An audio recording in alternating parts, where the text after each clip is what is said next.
আসসালামু আলাইকুম রহমতুল্লাহ।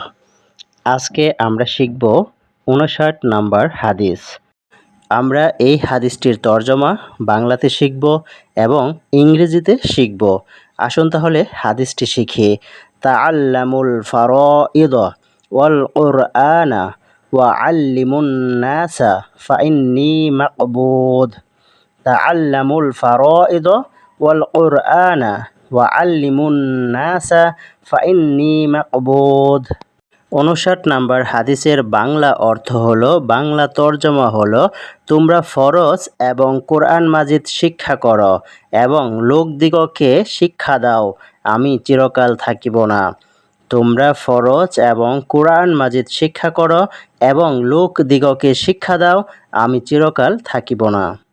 Learn the obligatory duties and the noble Quran and teach them to others. I will not remain forever. Learn the obligatory duties and the noble Quran and teach them to others. I will not remain forever. আল্লাহ তাআলা আমাদের সবাইকে এই হাদিসের উপর আমল করার তৌফিক দান করুন। আমিন।